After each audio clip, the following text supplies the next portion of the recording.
The Wiltshire Federation of WIs introduces Microsoft Office 365 to all its WIs.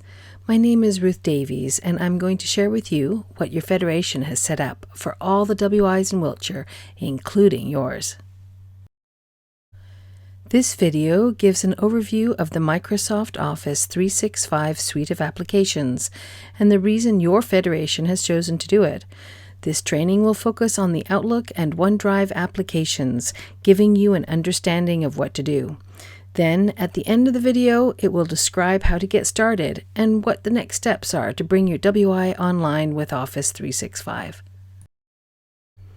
So what is Office 365? It is a Microsoft product with a suite of applications, including collaborative apps like OneDrive, Outlook, SharePoint, and Teams, and then the document apps like Word, Excel, PowerPoint, and OneNote. You might have already heard of some of these apps and maybe even used them before.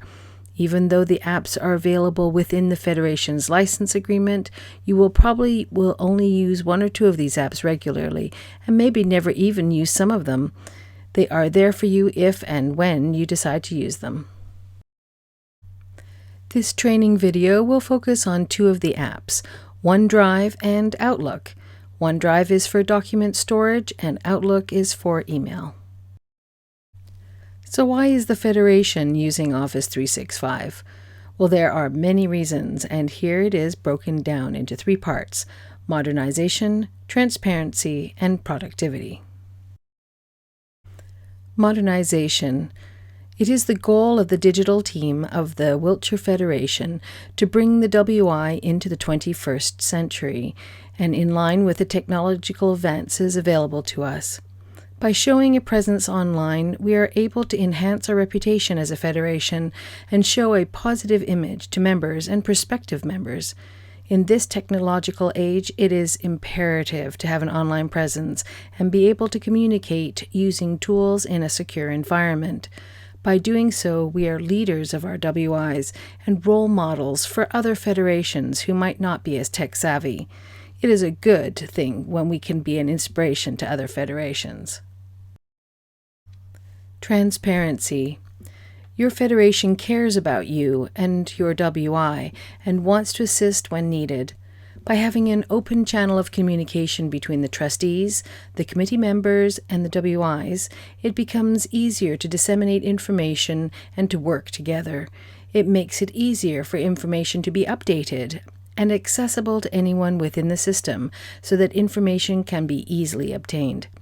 For instance, how to run your WI, federation events, and speaker lists. With the latest versions being published through the system, it is a more timely and cost-effective means of communication. Productivity. And with bringing the Federation into the 21st century to be a more open WI, Office 365 also provides streamlining and efficiency of many tasks. With the digital revolution comes cyber issues and the need to have enhanced security. By using cloud computing, the Federation has secured itself behind a safety wall with passwords and encrypted code. What this means is that your Federation is keeping your information safe from hackers to the best of their ability for emails, files, and documents. Also, when officers in your WI change, then there will be an easy transfer between officers, enabling successors to automatically have access to emails and documents relating to the position. It also lets you free your computer from the bulk of WI files to enable you to have more space on your computer for personal files, which will speed it up considerably. And lastly, your Federation communication is being streamlined because less needs to be printed out and sent by post from your WI house. Don't worry, all documents are being sent by post for now until we get everyone onto the system. Not every WI has access to the internet, so WI House will continue to send out information like you are used to receiving it. Let's look at Outlook, the email system. Each WI in Wiltshire has been given 3 email addresses, one for the President, one for the Secretary, and one for the Treasurer. You will notice that the ending is always wiltshirewi.org.uk, and that is the same as the Federation website. Then, at the beginning is the name of the individual WI. In the case of the examples, it is amesburypres@wiltshirewi.org.uk, with Amesbury as the name of the WI, and then Pres indicating president, and then with the ending of wiltshirewi.org.uk after the @ sign. And the second example is Pewsham Bells Tres at wiltshirewi.org.uk, with Pewsham Bells as the name of the WI, and then Tres indicating treasurer, and then the same ending at wiltshirewi.org.uk. Try to think of what your email will be.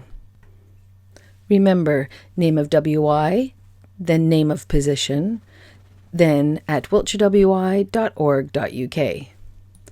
Sometimes the name of your WI is not as you anticipate, and that's because it might be too long, so it has been shortened. Check with the Federation Secretary if you are unsure. She will be sending out the logins and passwords. Also, remember that this is your positions email and not a personal email. Make sure you use it for WI business and not personal correspondences. What's really good about having an official WI email is that you can safely use the email address on posters to get new members to join or advertise an event without having to give out your personal email address.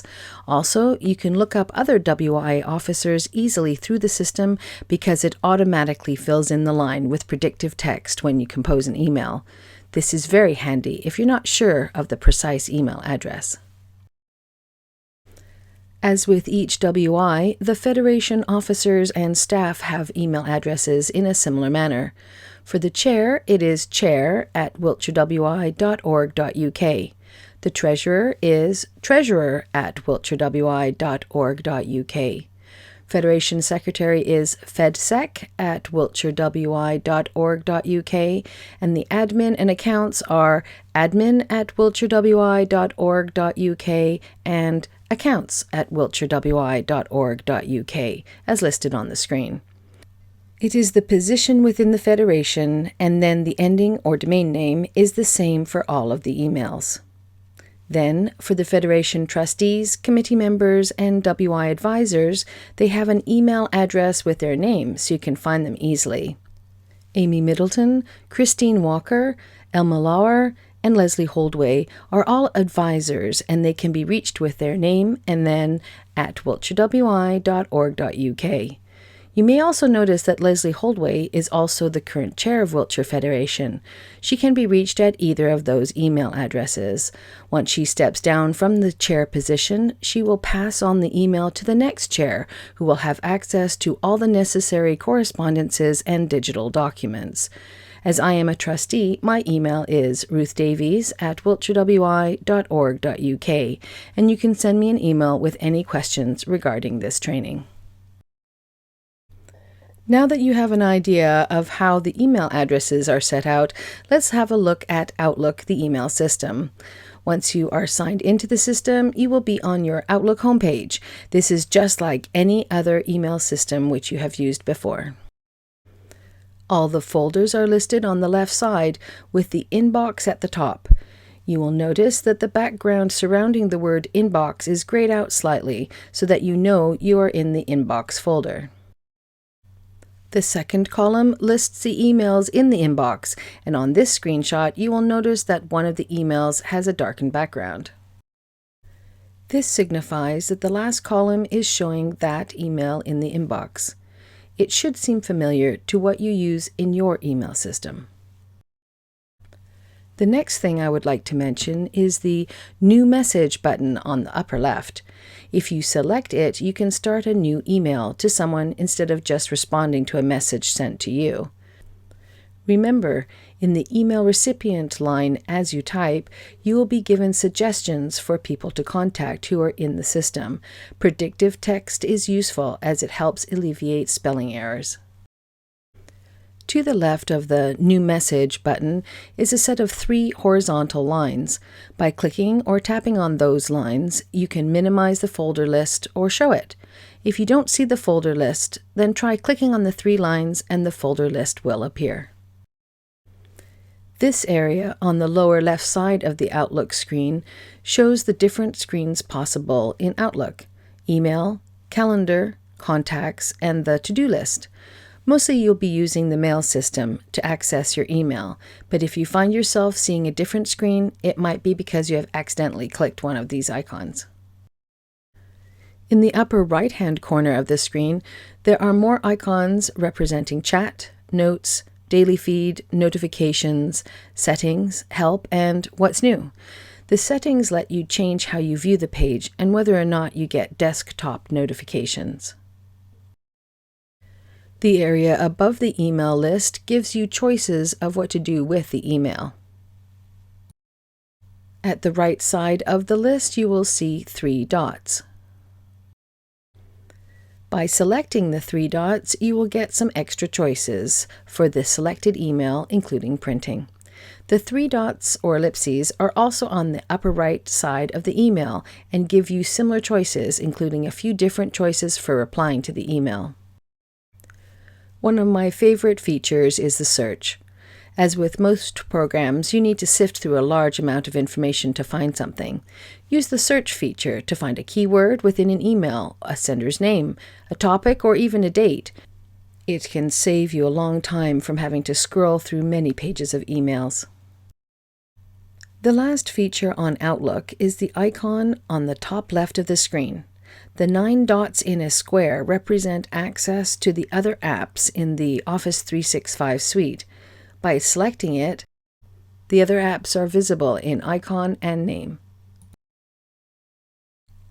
By selecting OneDrive, you will be brought to the OneDrive filing system, which is what is going to be discussed next. OneDrive. It has a similar look and feel to the Outlook page, but you will notice that there are none of the emails, but are files instead.